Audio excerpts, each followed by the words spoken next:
오늘은 대우리문답 91문과 92문을 잇따라 고백하면서 하나님께서 맨 처음에 계시하신 순종의 준칙이 무엇인가를 함께 상고하겠습니다. 91문, 92문을 고백하겠습니다. 91문, 하나님께서 사람에게 요구하시는 본분이 무엇입니까? 답, 하나님께서 사람에게 요구하시는 본분은 하나님께서 계시하신 뜻을 순종하는 것입니다. 92문, 하나님께서 맨 처음에 사람에게 순종의 준칙으로서 계시하신 것이 무엇입니까? 답, 하나님께서 죄 없는 상태에서 아담에게 그리고 아담 안에서 모든 인류에게 계시하신 순종의 준칙으로는 선악을 알게 하는 나무의 과일을 먹지 말라는 특별한 명령 외에 도덕의 법칙이 있습니다.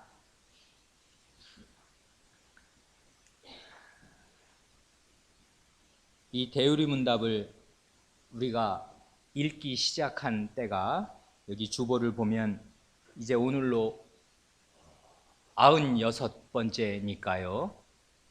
횟수로는 이게 약 2년 전이어야 하는데 중간에 우리 교회 안에 아주 중대한 사정이 생겨서 1년 가까이 이제 복습을 하는 바람에 실제로는 제가 이 교회에 처음 온 3년 전, 만 3년 전 2014년 12월 첫 주에 이 대우리문답을 우리가 고백하기 시작하였습니다. 질문을 드리고 싶은데요. 대우리문답을 강해한 첫 주에 드린 말씀을 우리 교우분들이 잘 기억하고 계신지 여쭈어 보고 싶습니다. 그건 뭐냐면 우리가 방금 읽은 창세기 1장 26절, 27절, 28절 이 석절은 대단히 이게 중요한 구절인데요. 왜 그러냐면 하나님이 누구시고 사람이 누구냐 그걸 아주 결정적으로 가르쳐주고 사람이 뭘 하고 살아야 하냐 사람의 존재와 사명에 대해서 다 가르쳐주는 말씀이 되기 때문에 너무나 중요한 말씀인데 이 구절 각각은 26절, 27절, 28절은 하나님의 형상의 어떤 점을 가르쳐주고 있을까요? 하는 것입니다. 이렇게 질문드리면 아니 3년 전에 얘기한 거를 내가 어떻게 다 기억하고 있나 어떻게 그런 무리한 질문을 이렇게 생각하시겠습니까? 이거 그 뒤에 1년 뒤에 2015년 11월에도 이렇게 다 완성된 원고로 나누어 드려서 우리가 읽으면서 복습한 일이 있습니다. 이건 대단히 중요한 그 내용이어서 이 질문이 하나님이 누구시고 사람이 누구며 뭘 하고 살아야 하는가를 너무나 잘 알려주는 구절이기에 사람의 존재와 사명에 대한 핵심 정보가 담겨 있는 구절이기에 이 말씀을 이 질문을 풀어나가면서 오늘 말씀을 전하려고 합니다. 이 창세기 1장 이 26절부터의 말씀을 대우리문답 강의 첫 시간에 이제 말씀드렸었는데 마침 우리 제2부를 시작하는 이 첫 부분에도 다시 그 이야기가 나오니까 그 답을 함께 생각해 보려고 합니다. 26절이요. 1장 26절. 하나님이 가라사대 우리의 형상을 따라 우리의 모양대로 이건 지금 강조하는 거지요. 형상과 모양은 뭐 특별히 다른 말이 아니지 않습니까? 우리의 어떤 이미지, 우리의 모습 그거대로 우리가 사람을 만들자. 그러니까 사람의 존재라는 것은 다른 게 아니고 하나님의 모습, 하나님의 형상입니다. 하나님은 안 보이시는 분 아니에요. 안 보이시는 분을 보이도록 구현하는 존재. 그러니까 우리가 서로를 우리가 이게 지금 이게 원상의 형태라면 말이에요. 이 창세기 1장의 상태로 돌아간다면 우리는 서로의 모습을 보는 순간에 하나님의 모습을 보는 것입니다. 그건 틀림이 없어요. 원래 그래야 되는 것입니다. 사람이라면. 하나님의 모습이니까요. 하나님의 이미지니까요. 아, 하나님은 원래 안 보이시는데 느낄 수만 있지 볼 수는 없는데 하나님의 모습을 봅니다.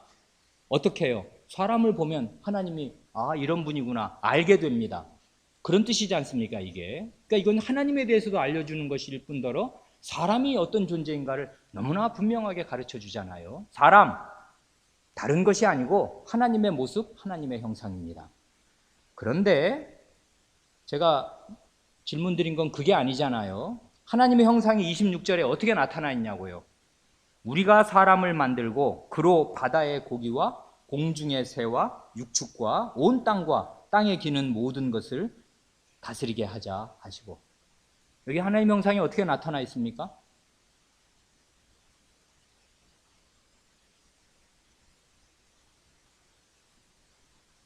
하나님의 형상으로 사람을 만들자 해놓고 바로 이어서 하시는 말씀이 있잖아요. 그게 뭐예요? 육해공에 있는 모든 생물을 다스리게 하자 하시는 거 아니에요? 이게 하나님의 핵심의 형상인 것입니다. 아니, 핵심인 것입니다. 하나님의 형상의 핵심이라고요. 다스림. 이게 왜 하나님의 형상의 핵심이겠습니까? 하나님이 왕이시거든요. 창조주요 대주제 왕으로서 자신이 만드신 이 만물을 다스린다고요, 하나님께서. 그런데 자기 모습으로, 자기 모양으로 사람을 지어놓고 그에게 다스림을 말하자면 위임하시는 것입니다. 그러니 사람답게 된다는 게 무슨 뜻이겠습니까? 사람이 사람답게 된다는 거, 사람이 사람 노릇한다는 게 무엇이겠습니까? 하나님께서 맡기신 이 다스림의 일을 잘 하는 것입니다. 하나님처럼 되는 거예요. 하나님이 다스리시는 왕으로 존재하시니까 그 하나님의 다스리심을 이런 식으로 위임받아서 내가 육해공에 있는 생물을 다스리고, 나중에 보면 28절에 보면 그러잖아요. 이 땅을 정복하라고요. 땅을 다 다스리라고요. 그러니 주부 여러분, 뭐 이런저런 아르바이트로 수고하시는 우리 교우 여러분, 부엌에서 주방에서 식기를 닦으십니까? 집에서 청소를 하십니까? 이 지구의 일부를 청소하는 것입니다. 지구의 일부를 다스리시는 것입니다. 다스리는 것입니다. 우리가 하는 육해공에, 우리가 하늘에서 비행기를 타든 바다에서 일을 하든 아니면 이 땅에서 일을 하든 우리가 하는 모든 일은 이 하나님의 다스리심에 참여하는 일입니다. 자부심을 가져도 좋습니다. 그러니까요, 지금 1장 26절은 하나님의 형상과 노동을 긴밀하게 붙여서 지금 말씀하시는 것입니다. 노동의 참뜻, 이 일의 참 의미를 하나님의 하나님 되심에 비추어서 사람에게 밝혀주시는 것입니다. 이게 이런 깨달음이 우리의 노동을 거룩하게 합니다. 이런 깨달음이 없이 일하면 그 사람은 목구멍이 포도청이라 굶어 죽을 수 없으니까 일하는 것일 뿐입니다. 그 사람은 로또 복권에 붙어서 수십억을 한꺼번에 받게 되면 일 안 합니다. 놀러 다녀야 돼요. 이게 하나님의 형상, 사람됨의 뜻이 무엇인지를 모르기 때문에 그런 것입니다. 놀러 다니는 건 사람의 일이 아니에요. 사람다운 일이 아닙니다. 그건 휴식 때 잠깐 하는 것이고, 사람은 이렇게 다스림의 일을 하도록, 이 영광스러운 일을 하도록 하나님을 대리해서, 그리고 하나님과 함께 이 만물을 다스리는 일을 하도록 위임받은 존재입니다. 우리는 그런 존재들입니다. 하나님의 형상과 노동, 이건 대단히 긴밀하게 연관되어 있습니다. 그러니까요, 이런 깨달음이 우리의 일을 거룩하게 하는 것이지, 우리가 돈 많은 사장, 뭐 학교 교장, 어디 대통령, 장관 일을 한다고 그 일이 자체로 거룩하게 되는 것이 아닙니다. 이런 깨달음이 없이 갑질을 하려고 그 일을 하는 사람은 죄를 짓는 것이고요. 심지어 노예의 일을 하는 한이 있어도, 노예의 일을 하는 게 얼마나 팍팍합니까, 평생에. 그러나 그 일을 통해서 이 하나님의 형상 노릇을 할 수가 있는 것입니다. 무슨 일을 하든지 마음을 다하여 죽게 하듯 하고 사람에게 하듯 하지 말라. 이는 유업의 상을 너희가 받을 줄 알미니 너희는 주 그리스도를 섬기느니라. 하나님 주 그리스도를, 이게 노예에게 하신 말씀이잖아요. 골로새서 3장 22, 23절 말씀. 노예의 그 천한 노동을 통해서 주 그리스도가 직접 섬김을 받으십니다. 왜요? 그 다스림의 일을 하는 것이거든요. 이런 믿음이 우리의 모든 노동을 거룩하게 합니다. 아이 똥기저귀 빠는 거, 그거 거룩한 일입니다. 26절은 그렇습니다. 이제 질문 2개가 더 남은 거잖아요. 그럼 27절은 이게 하나님의 형상에 대해서 뭘 가르쳐 줍니까? 26절은 하나님이 우리의 형상, 우리의 모양대로 사람을 만들고 노동하게 하자. 근데 그 노동이라는 거는 대단히 영광스러운 노동이었단 말이에요, 처음에. 27절은 뭘 가르치는 겁니까? 하나님이 자기 형상, 곧 하나님의 형상대로 사람을 창조하시되, 형상이라는 말이 이렇게 2번씩 나오잖아요. 이건 무지하게 강조하는 거란 말이에요. 모세는 지금 한마디도 허투루 쓰는 분이 아니에요. 하나님의 형상, 자기 형상, 곧 하나님의 형상대로 사람을 창조하시되 남자와 여자를 창조하시고, 여기 지금 하나님의 형상의 어떤 면을 지금 가르쳐 주는 것입니까? 남자와 여자가 하나님의 형상이에요? 그것입니다. 하나님의 형상대로 창조하셨는데 남자와 여자로 창조하셨다고요. 남자와 여자로 창조하신 것이 하나님의 형상 노릇을 하는 그 비결이라고요. 남자가 남자로, 여자가 여자로, 남녀로 사는 것이요. 아니 어떻게요? 아니 하나님이 남자도 아니고 하나님의 여자도 아닌데 어떻게 그 남녀로 지으신 것이 하나님의 형상으로 지으신 것이란 말입니까? 이런 것입니다. 하나님은 한 분이시면서 세 분이시고 세 분이시면서 한 분이시잖아요. 아예 이 온 천지 만밀이 하나도 없을 그때에도 하나님께서는 한 분이시면서 세 분, 세 분이시면서 한 분으로 거하십니다. 그 세 분이 너무나 아름다운, 너무나 완벽한 사랑을 주고받으십니다. 그 사랑이 나중에 그 창세 이전에 어떤 사랑을 나누셨는지 우리가 잘 모르지요. 그런데 나중에 이 역사가 진행되면서 아버지, 아드님, 그 신, 아버지와 아들과 성신께서 나누시는 그 거룩한 질서와 그 사랑을 보면 놀랍습니다. 우리가 여러 번 생각하였습니다마는 간단하게 짧게 말씀드리면 아드님은 아버지가 나가서 죽으라면 죽습니다. 하늘 보좌를 버리고 내려가서 죽으라 그러면 죽습니다. 버리면 버림받습니다. 아버지께 철저하게 순종합니다. 자기 말을 하지 않습니다. 아버지께 들은 것만 말씀합니다. 아주 철저하게 순종하시는데 그 아드님을 하나님은 너무나 사랑하십니다. 그래서 나중에는 그렇게 목숨을 다하도록 순종한 그 아들에게 자기에 있는 전부를 맡기십니다.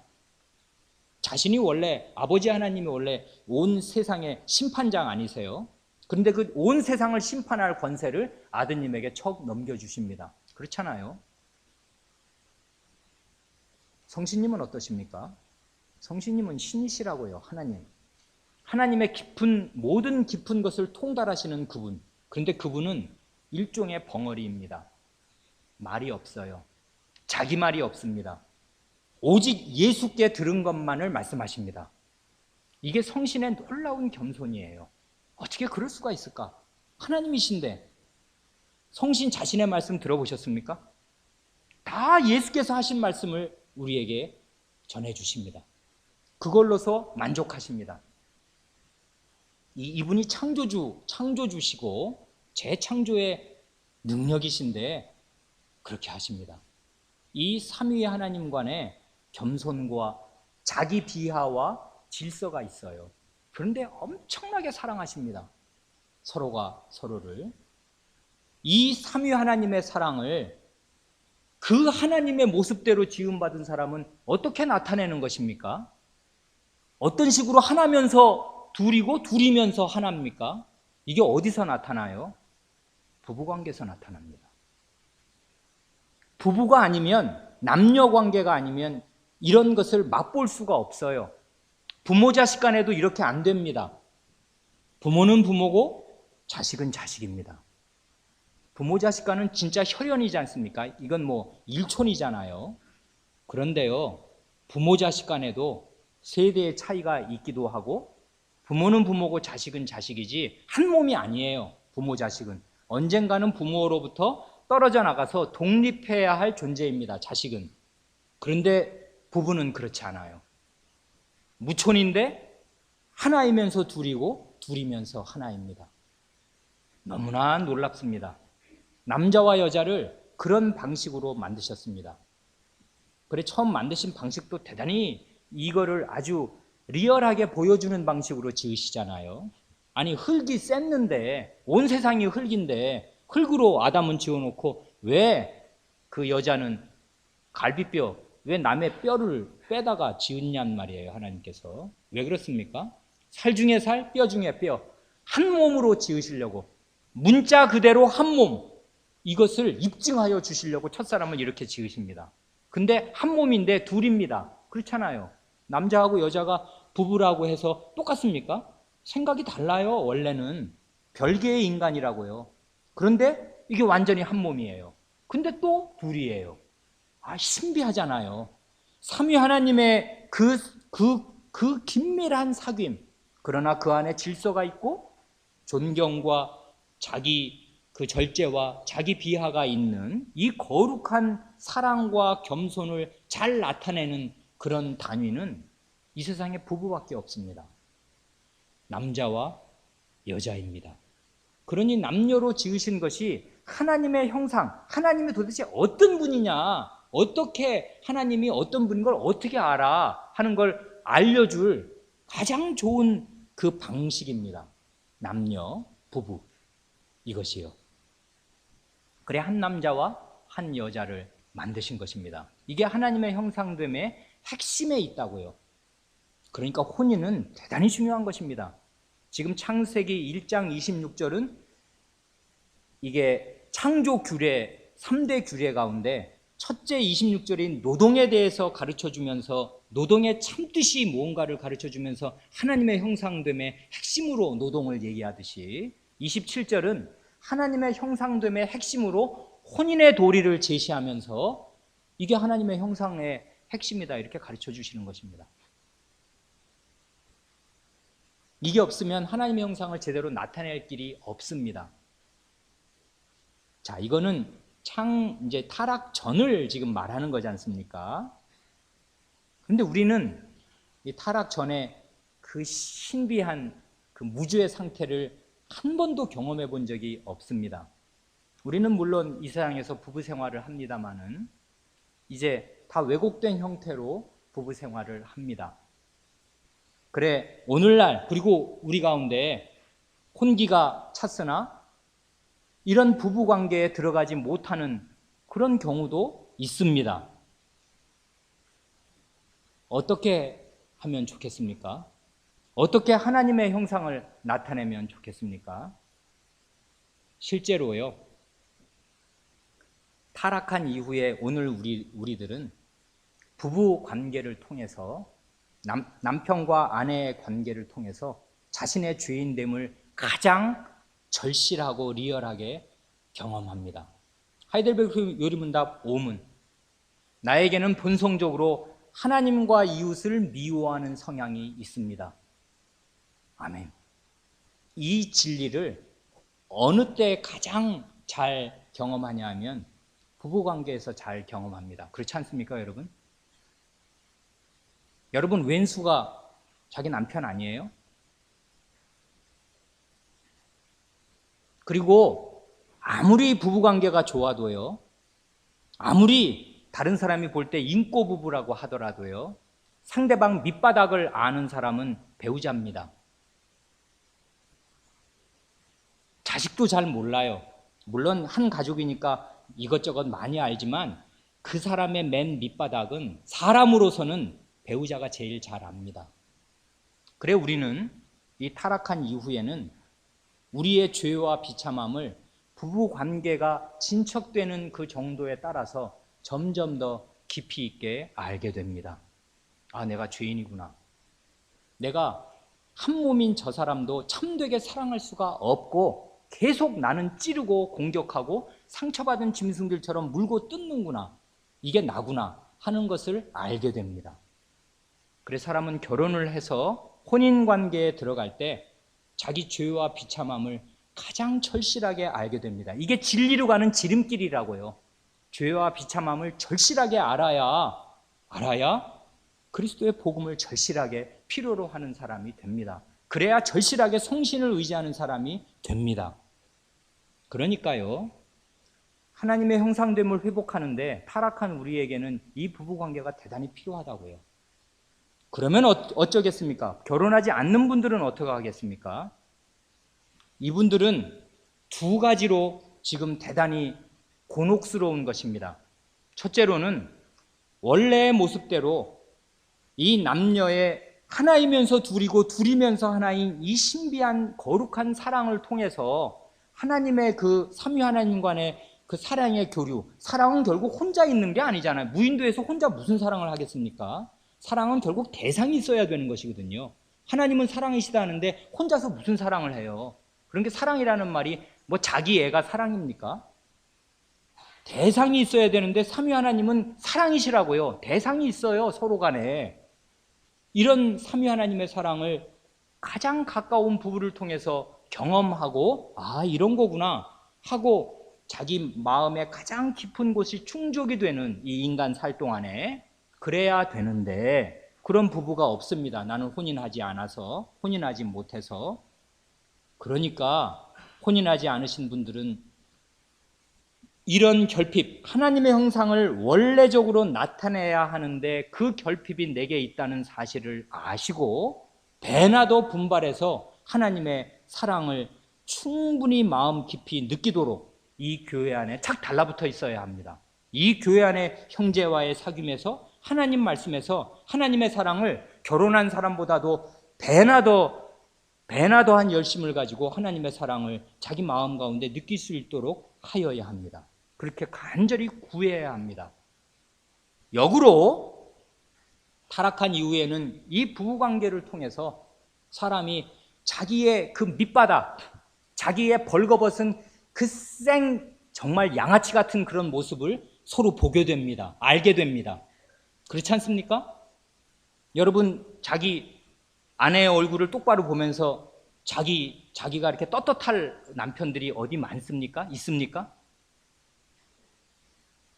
자기 남편 얼굴을 보면서 아, 내가 죄인이 아니고 그래도 나는 살 만큼 잘 산, 멋있게 산 사람이다. 인생 잘 살았다. 그렇게 할 아내들이 있습니까? 다 죄인으로 나타납니다. 이게 뭘 뜻하겠습니까? 싱글로 살면요, 아무리 가족들이 가까이 있어도 자기 속에 어떤 죄가 뿌리박혀 있는지 잘 모릅니다. 모를 가능성이 아주 많습니다. 자기 모습이 잘 안 보여요. 그래, 다른 사람을 잘 판단합니다. 미혼들의 특징이 그거예요. 다른 사람의 모습들이 잘 보입니다. 그런데 결혼해보면 아는 대로 안 됩니다. 이 생활이. 내가 개차반이에요. 자기의 밑바닥이 그냥 다 드러나요. 어쩔 수가 없습니다. 죄인들은 꼼짝 없어요. 꼼짝 말합니다. 그 결혼 생활에서 하나이면서 둘이고 둘이면서 하나인 그 부부 생활을 통해서 자기가 얼마나 헐수할 수 없는 죄인인가를 처절하게 느껴야 할 그런 기회가 봉쇄된 것입니다. 그러니 어떻게 하면 좋겠습니까? 하나님 말씀에 2배나 더 달라붙어서 하나님 말씀이 가르치는 바 사람이 죄인이라는 사실을 하나님의 말씀에서 훨씬 더 철저하게 깨닫도록 애써야 합니다. 우리가 혼인하지 않는 것은 믿음으로 혼인하려고 하다가 혼기가 늦어지는 거 아닙니까? 아무나 혼인하려면 왜 못했겠습니까? 믿음을 지키려고 믿음 안에서 혼인하려다 보니까 혼기가 자꾸 늦어지기도 하고 그렇습니다. 안타까운 일입니다. 하나님께서 혼인의 길을 열어주시기를 바랍니다. 많은 다칠 수도 있어요. 그럴 때 그 사람은 이 2가지 면에서 하나님의 형상됨을 바르게 나타나는데 나는 어쩔 수 없는 결핍이 있다는 사실을 유념하시고 배나 더한 열심으로 하나님의 말씀, 이 하나님의 교회에 달라붙어야 할 것입니다. 그래야 하나님의 형상됨에 참여할 수 있게 될 것입니다. 27절은 그것입니다. 이제 마지막 남은 게 28절이지 않습니까? 28절도 놀랍습니다. 여기서는 하나님의 형상을 어떻게 가르친단 말입니까? 28절은 뭐지요? 하나님이 그들에게 복을 주시며 그들에게 이르시되 생육하고 번성하여 땅에 충만하라. 땅을 정복하라. 바다의 고기와 공중의 새와 땅에 움직이는 모든 생물을 다스리라 하시니라. 이걸 잘 보면 이건 26절에서 하나님께서 바다의 고기와 공중의 새와 육축과 온 땅과 땅에 기는 모든 것을 다스리게 하자. 그건 지금 하나님의 계획이었지 않습니까? 하나님의 지금 일종의 독백이란 말이에요. 하나님이 자기 스스로 말씀하시는 얘기 아니에요. 이것이 지금 실제로 하나님의 마음속에 있던 경영이 구현된 상태를 지금 28절에서 말하는 거잖아요. 그렇죠? 그런데 이 28절을 잘 이해하려면 22절과 비교해 보아야 요 구절의 묘미를 알 수 있습니다. 22절과 거의 똑같아요. 앞부분은 뭡니까? 앞부분은 생육하고 번성하라 그거예요. 22절 하나님이 그들에게 복을 주어 가라사대. 그들이 누굽니까? 22절의 그들은요, 사람이 아니고 물에서 사는 물고기와 각종 수중 생물들, 그리고 저 공중에 날아다니는 새들입니다. 그러니까 이 물고기와 새들에게 하나님께서 복을 주시면서 사람이 듣는 얘기와 똑같은 말씀을 하십니다. 너희들 많이 낳고 번성해라. 생육하고 번성해라. 그래서 여러 바닷물에 충만해라. 새들도 땅에 번성해라 하십니다. 이것과 그 28절 앞부분 생육하고 번성하여 땅에 충만하라 똑같은 거 아니에요? 뭐 새들한테 얘기하나 그 물고기들 또 수중 생물들 아메바나 뭐 이런 애들한테 얘기하시는 말씀이나 사람더러 생육하고 충만하라 번성하라 하시는 말씀이나 똑같은 말씀 아니에요? 이게 뭐 하나님의 형상과 관련이 있어요? 여기 보면은 22절에는 그들에게 그냥 복을 주시는데 28절에 보면은 한마디가 더 붙어 있습니다. 하나님이 28절은 지금 사람 두 쌍에게, 한 쌍이죠. 두 사람에게 하시는 말씀 아니에요. 하나님이 그들에게 복을 주시며 그들에게 이르시되, 그들에게 말씀하십니다. 그들이 누굽니까? 첫사람 아담과 하와, 하나님의 형상대로 지음받아서 부부관계를 통해서 하나님의 형상됨을 나타내야 할 그들에게 이제 아까 26절에서 마음에 계획하셨던 것을 이제 그 부부의 귀에 넣어주신다고요. 말하자면 하나님이 자신의 계획, 자신의 마음 안에 있는 이 세상 경영, 이게 왕의 경영 아니에요. 왕의 통치 방침이라고요. 이렇게 될 거야, 이렇게 돼야 돼, 세상은. 그거를 누구한테요? 새나 물고기들은 하나님의 음성을 들을 기능이 없어요. 그러니까 하나님이 그냥 일방적으로 복을 주시면서 선언하시는 것입니다. 그러면 걔네들은 그냥 본능적으로 하나님의 복을 받아서 아무 의식이 없이 그냥 생육하고 번성합니다. 그래 이 땅과 공중에 이 바다에 가득하게 됩니다. 사람은요 그렇게 안 돼요.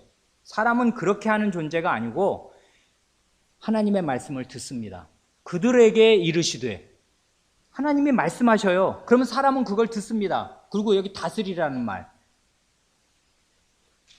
이건 사람만 할 수 있는 거라고요. 근데 어떻게 다스립니까? 하나님의 위임을 받습니다. 이런 식으로 말씀의 위임을 받아요. 하나님의 말씀을 듣잖아요. 지금 아까 26절에 계획으로 가지고 있었던 그 말씀을 자기의 두 귀로 듣습니다. 이제 하나님의 말씀을 듣고, 아, 하나님 저희 보고 육해공군 이거 다 다스리라고요? 땅을 다 다스리라고요? 알겠습니다 하고서 하는 것입니다. 이게 하나님의 형상에 어떤 것을 나타냅니까? 사람은요, 짐승하고 달라요. 물고기하고 이 새들하고 완전히 달라요. 하나님의 음성을 듣습니다.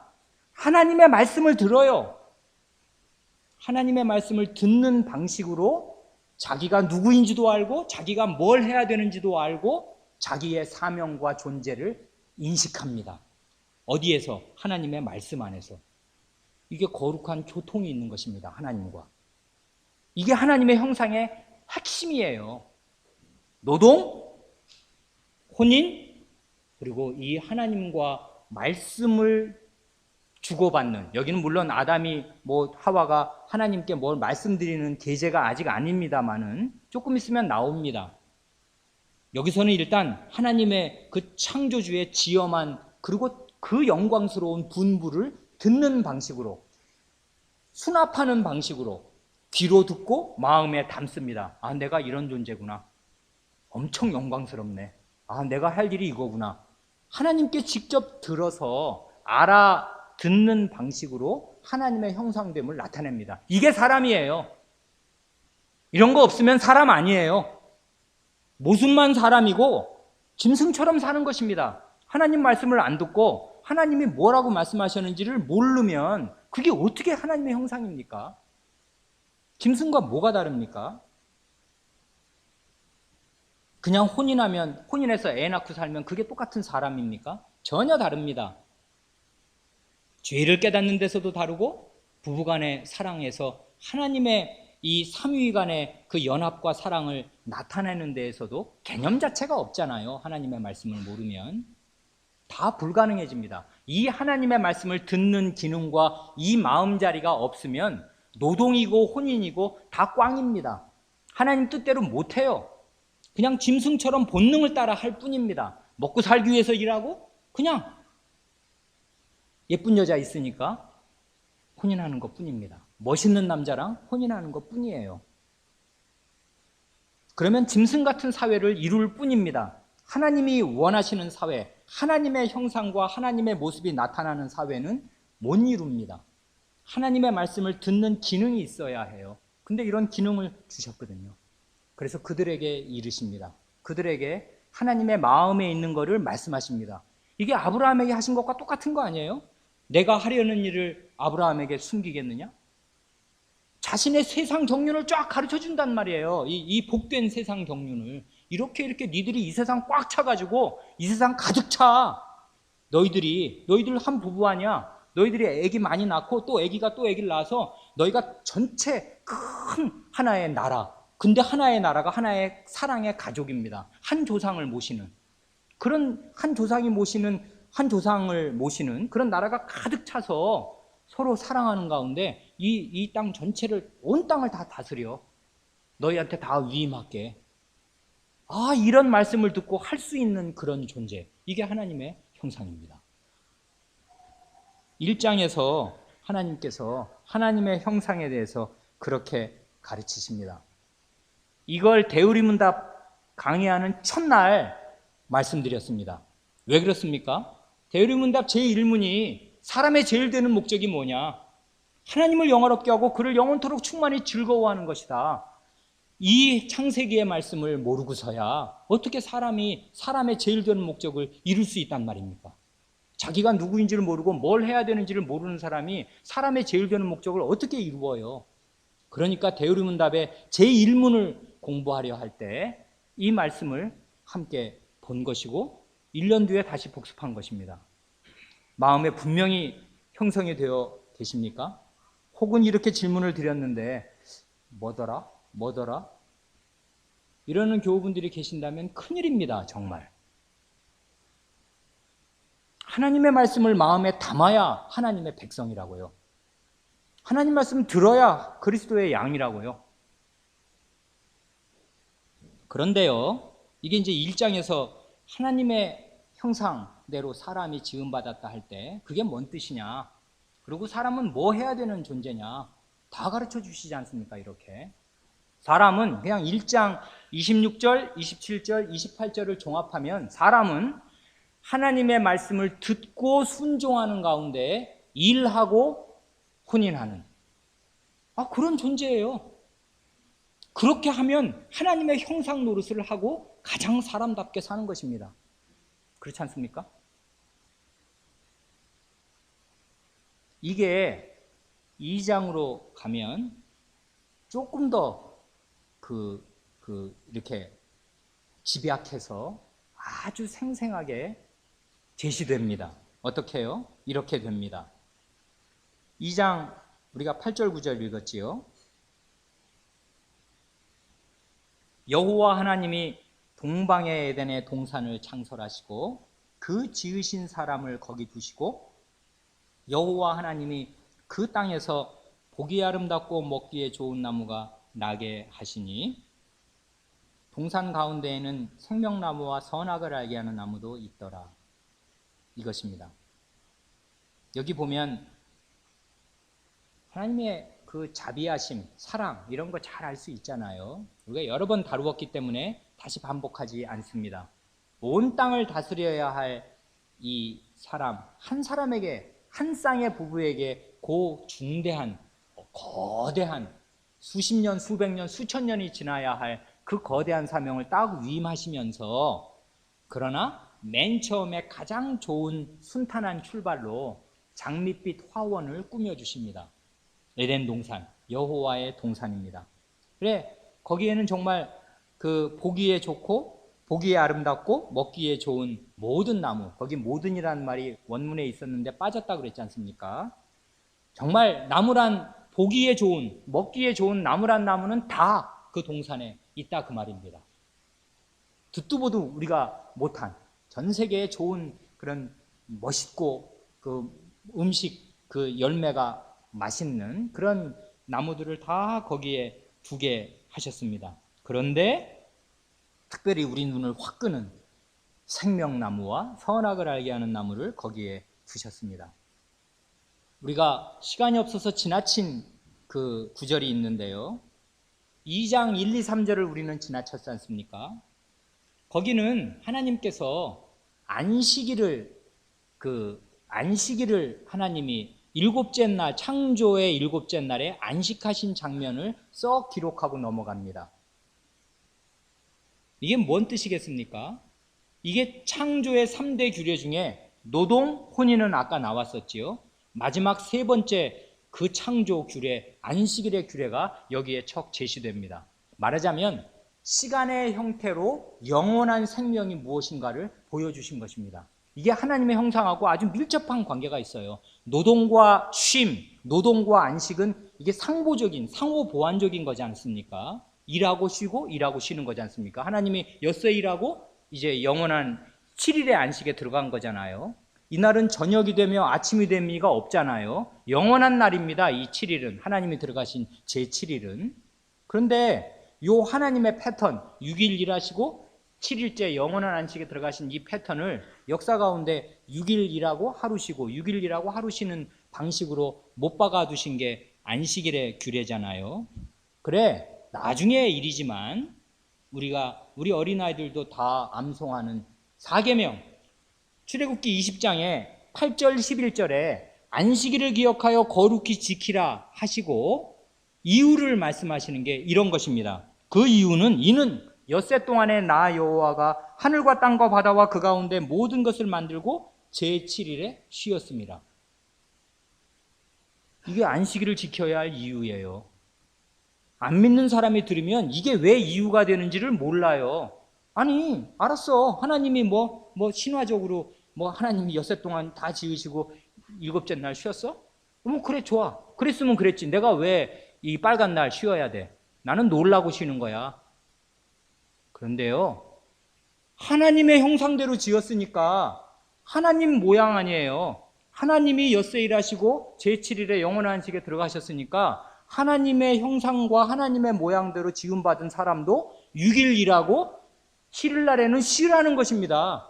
이게 하나님 본받고 닮으라. 너희는 내 모습이야. 이렇게 말씀하시는 것입니다. 그러니 안식일에 일하는 신자, 그 사람 뭡니까? 하나님의 형상이 아니에요. 안식일에 공부하는 사람, 그 사람 학생, 그 사람 뭡니까? 하나님의 형상 아니에요. 하나님은 전혀 그렇게 안 하신다고요. 그렇지 않습니까? 하나님을 닮는 거예요. 안식일에 쉬는 것 자체가. 6일이라고 일곱째 날 안식하셨잖아요, 하나님께서. 이러니까 내가 이렇게 했어. 근데 너희는 존재 자체가 하나님의 형상 아니야. 그럼 나 따라 해. 이것입니다. 이게 어떻게 큰 영광입니까? 이게 내가 사람인 거, 하나님의 형상인 거, 인생 최대의 영광이 안식일 날 쉬는 거 아니에요. 이름으로써 나는 하나님의 형상이다. 나는 하나님을 지금 따라하고 있는 거야. 왜? 그 아버지의 그 아들이거든. 아버지가 하면 어린 아들은 아버지를 따라하면서 그 남자다운 걸 배워가는 거 아니에요. 똑같습니다. 우리 아버지가 그렇게 하셨으니까 나도 그렇게 하는 것입니다. 이건 명령의 형태로 딱 못 박아 있다고요. 내가 엿새 동안 짓고 제7일에 쉬었으니까 너희도 쉬어. 거기에 형상이라는 말이 없지만 당연히 전제되어 있는 것입니다. 하나님 형상이니까 하나님 형상들은 하나님 하신 대로 해야 되는 거예요. 쉬어 그러니까 그것입니다. 안식일 날은 무조건 쉬어야 합니다. 왜요? 우리는 하나님의 형상이에요. 우린 짐승이 아니라고요. 노예가 아니라고요. 계속 일하는 사람 아니에요. 하나님을 나타내야 될 사람이에요. 그러니까 주일은 이유 여하를 막론하고 쉬는 것입니다. 왜? 나는 하나님의 형상이거든요. 이게 안식일이 창조의 규례입니다. 그런데 이 시간의 형태로 영원한 생명이 무엇인가를 하나님이 먼저 들어가신 영원한 생명을 이런 방식으로 가르쳐 주신다고요. 자, 나는 이렇게 먼저 내 일을 다 끝내고 창조의 모든 일을 다 끝내고 섭리까지도 다 마감하고 영원한 존재인 나는 영원한 생명, 영원한 복된 안식이 있는 그곳에 먼저 들어가느니라. 너희 사람, 하나님의 형상을 따라 나의 모습으로 지음받은 너희는 이 역사의 장구한 기간을 지나는 동안에 나의 형상인 관계로 6일이라고 하루 쉬고 6일이라고 하루 쉬고 이렇게 안식일의 징검다리를 7일마다 밟으면서 영원한 안식으로 들어오너라. 이게 안식일의 규례의 뜻 아니에요. 영원한 생명의 시간적인 구현, 이게 안식일입니다. 그런데 하나님은 그렇게만 만족하지 않으시고 그 영원한 생명을 공간적으로, 물리적으로, 왜냐하면 시간은 느낄 수 있는 게 아니지 않습니까? 그냥 오는 거잖아요. 이게 뭐 주일날이라고 딴 날하고 다른 게 아니지 않습니까? 달력 없고 체크 안 하면 이게 딴 날하고 똑같은 날이 돼버린다고요. 6일 딱딱딱 지나는 거를 이렇게 옛날에 아무 글자도 없었을 때는 이렇게 뭐 하루 해가 지날 때마다 뭘 이렇게 그어놔야 돼요. 그래서 6번 갔다. 그 다음에는 요 날은 쉬어야 되는 날. 이렇게 알 수 있는 거 아니에요. 구별이 안 가잖아요, 사실상. 뭐 딴 날하고 무슨 차이가 있습니까, 이 날이. 그런데 하나님께서 영원한 생명을 아주 실질로 눈으로 딱 볼 수 있게 해주시려고 여기 2장 8절, 9절 생명나무를 거기에 떡 동산 중앙에 놓아두신 것입니다. 이게 놀라운 일이지 않습니까? 아니, 웬 생명나무? 나는 지금 살고 있어요, 아담. 나는 지금 영원한 생명인 아니지만 죽지 않을 생명으로 범죄 없는, 죄 없는 너무나 좋은 생명으로 아내와 함께 낙원에서 살고 있어요. 그런데 웬 생명나무냐고요? 그 생명은 또 뭐야? 이게 하나님 자신을 표상하는, 하나님 자신이 누르시는 그 영원한 생명을 표상하는 그 나무를 동산 한가운데 딱 박아두셨습니다. 그래, 아담은 그걸 볼 때마다 내가 지금 이렇게 좋고 영광스럽고 앞으로 할 일도 정말 보람 있는 일인데 이거보다 더 좋은 세계가 저기 있구나.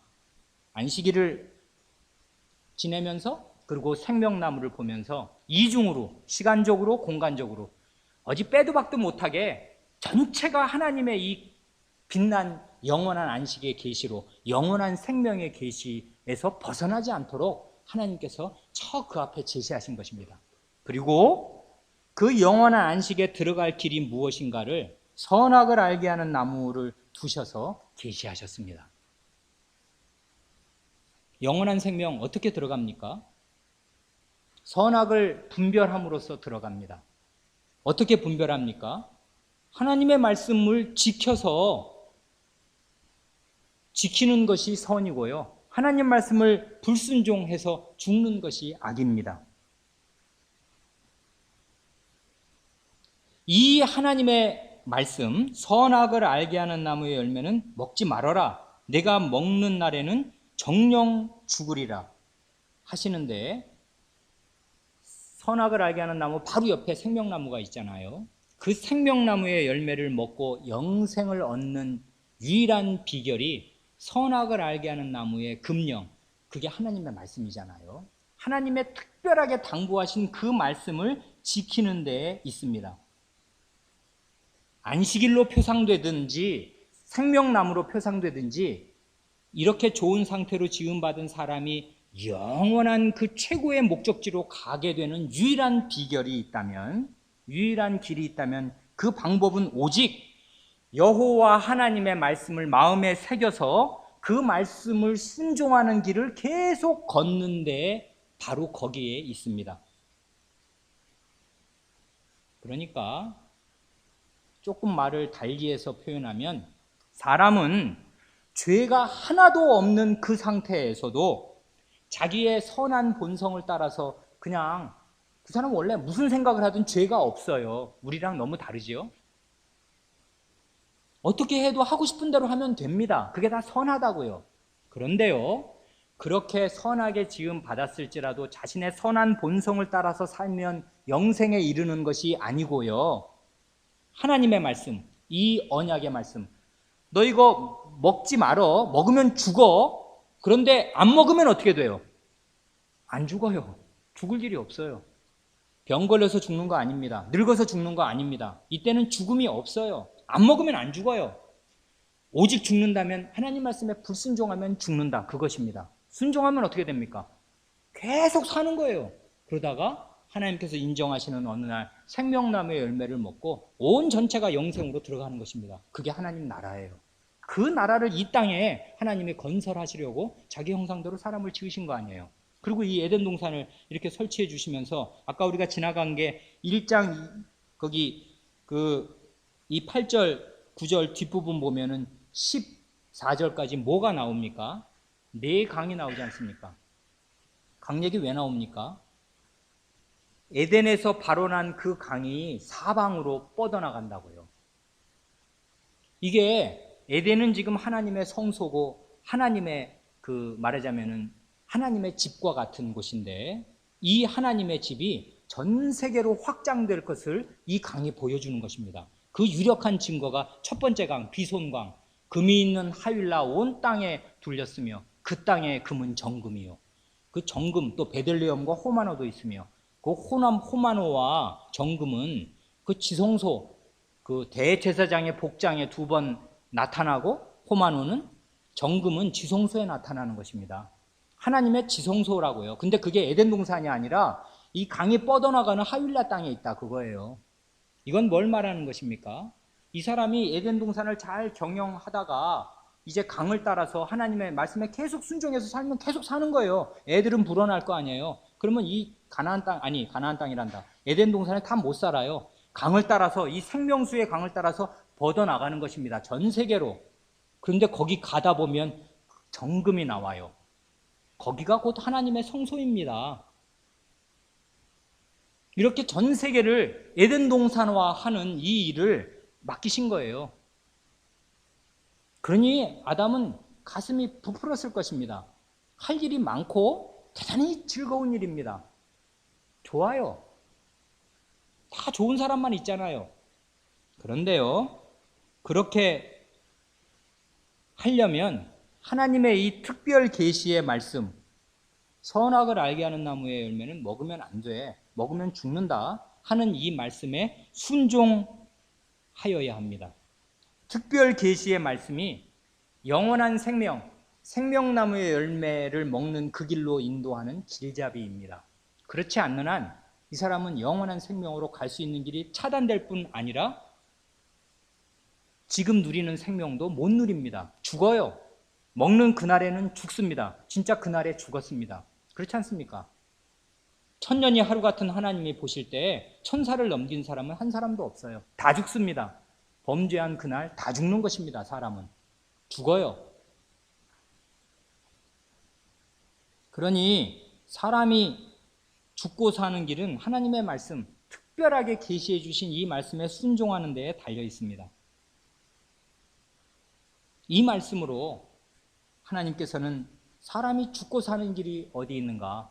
우리나라 무슨 옛날 고시 제망매가가 삶과 죽음의 길이 예 있음에 이렇게 시작하잖아요. 정말 삶과 죽음의 길이 여기 있습니다. 어디 있습니까? 하나님의 말씀 순종하는 데에 있습니다. 이게 사람이 원래 하여야 할, 타락하기 이전에 하여야 할 순종의 준칙입니다. 그런데요, 희한한 사실은 지금 이 말씀은 아담 혼자 들었습니다. 그렇죠? 거기 보면 17절에 선악을 알게 하는 나무의 열매는 먹지 말라. 먹는 날에는 반드시 죽으리라 하셨는데요.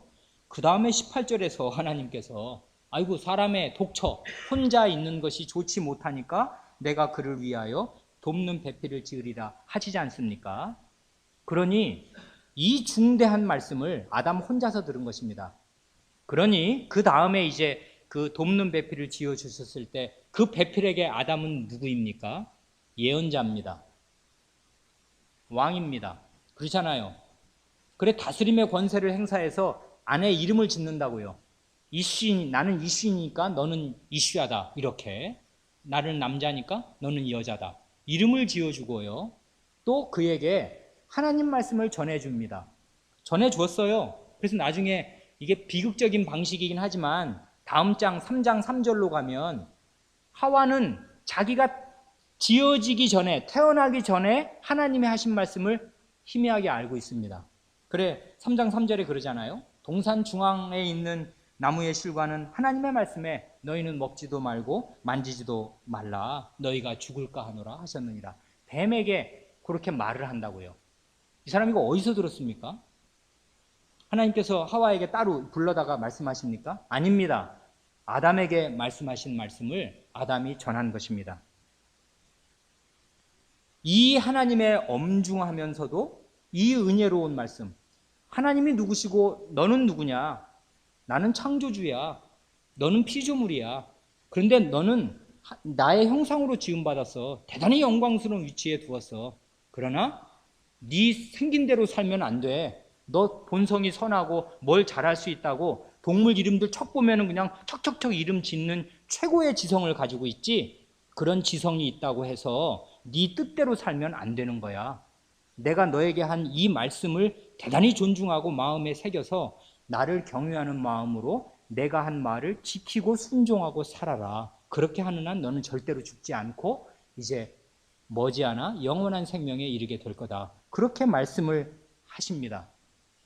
그리고 아담은 이 지적으로 자기가 이 동물의 이름들을 짓고 한 번 지었으면 계속 그 똑같은 이름으로 계속 불러야 할 거 아니에요. 오늘은 호랑이였다가 내일은 사자 그러면 개들도 헷갈릴 거 아닙니까? 그렇게 부를 수 있는 게 아니잖아요. 그러니까 그 많은 동물들의 이름을 척척척 지어주는 그런 놀라운 지력과 또 이 사람 영혼의 상태도 대단히 건전했습니다. 그 이후에 오는 타락 이후에 어떤 사람도 이 사람처럼 담대하게 하나님을 맞이하는 사람은 없어요. 이 사람 보십시오.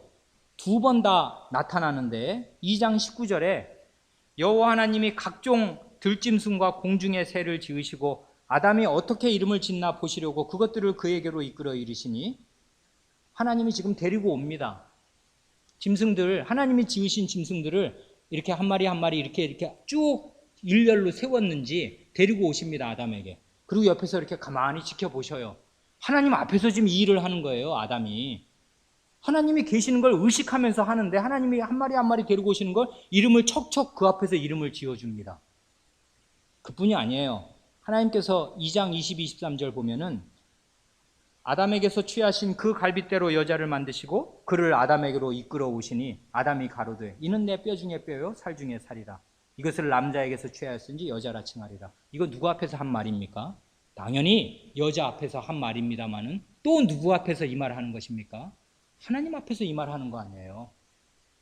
하나님 앞에서 자기의 영적인, 자기의 지적인 능력을 유감없이, 자기의 통치력을 유감없이 발휘하는 것입니다. 하나님 옆에 뻔히 바라보고 계시는데 전혀 두려워하지 않습니다. 그렇지 않습니까? 이게 놀라운 모습 아니에요? 영적으로나 지적으로나 최고입니다. 그렇게 한 사람은 아무도 없어요. 모세? 바울? 요한? 아닙니다. 타락 이후에는 하나님 앞에 가면 다들 덜덜덜덜 떨려서 다 죽어 엎드러집니다.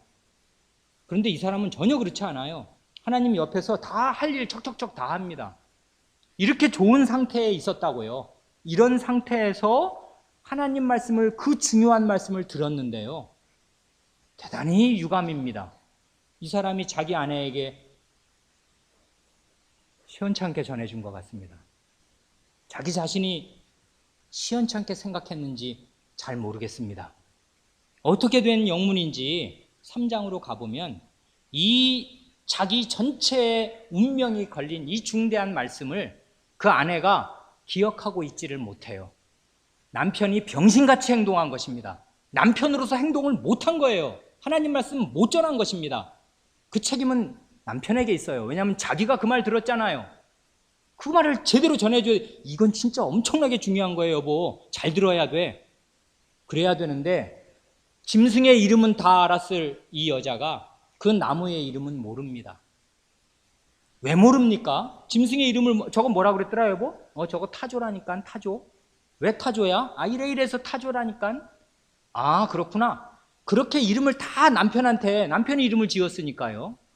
남편한테 다 알아들었을 그 여자가, 그 무수한 짐승들의 이름은 다 알았을 여자가 가장 중요한 그 나무의 이름은 왜 모른단 말입니까? 동산 중앙에 있는 나무? 어림도 없는 얘기입니다. 하나님의 말씀, 그 간단한 한마디 말씀도 정확하게 외우고 있지 못합니다. 그 뜻도 몰라요.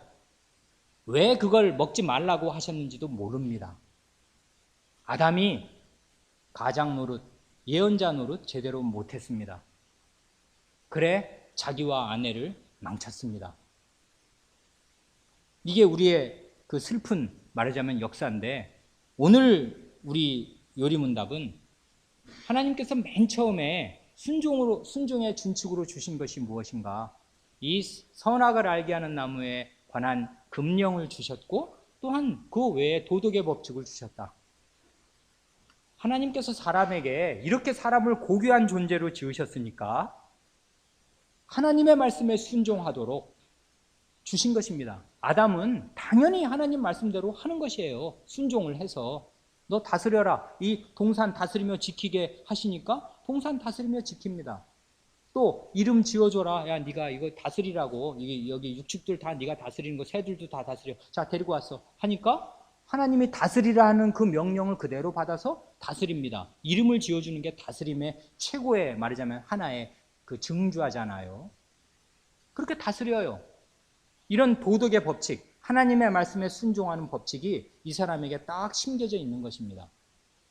그 도덕의 법칙이 타락 이후에는 이게 정교하게 되어서 나중에는 뭐뭐뭐뭐 하지 말라 혹은 뭐뭐뭐 하라는 이 금령의 형식으로 혹은 명령의 형식으로 우리에게 옵니다. 그건 나중에 보겠습니다. 이것이 하나님께서 맨 처음 사람에게 주신 순종의 준칙입니다. 이 준칙은 우리에게도, 타락한 우리에게도 여전히 살아 있습니다. 하나님의 말씀을 잘 마음에 새기고 지켜 행하는 것, 그것이 우리의 유일한 살 길입니다. 기도하겠습니다.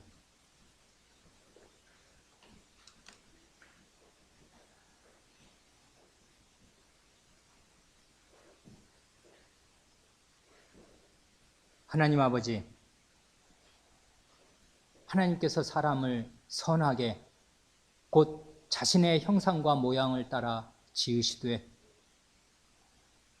너무나 고귀한 직분과 사명, 곧 하나님 자신이 지으신 육해공의 모든 생물을 다스리고 이 땅을 다 다스릴 그 놀라운 권세를 위임하시고, 또한 삼위 하나님의 사랑과 연합을 그대로 이어받아 나타낼 부부 일신의 혼인 제도를 정하여 주시고, 그의 갈빗대로 한 몸이면서 둘인 아름다운 아내를 지어주시며, 더욱이 하나님의 말씀을 알아듣고 순종할 수 있는 기능을 허락하시고, 그리하여 하나님의 말씀을 듣고 하나님의 말씀을 깨달아 그 말씀에 순종하여 하나님께서 맡기신 그 고귀하고 복되고 영광스러운 일을 수행할 그런 존재로 사람을 지으셨사옵니다. 그러므로 주님, 이러한 데서 저희가 누구인지 바르게 생각할 수 있게 하여 주시옵소서. 저희가 일하는 것이나 직장에서 일하거나 학교에서 공부하는 것이나 저희가 집안에서 가정생활을 하는 것이나 부부 관계를 유지하는 이 모든 일에서 하나님의 형상이 어떻게 바르게 드러나야 할지를 마음 깊이 생각할 수 있게 하시고, 그러기 위하여서 하나님의 특별한 계시의 말씀, 하나님의 말씀을 마음에 새기고 순종하여야 할 것을 마음 깊이 명심할 수 있게 하여 주시옵소서. 우리 구주 예수님의 이름으로 기도하옵니다. 아멘.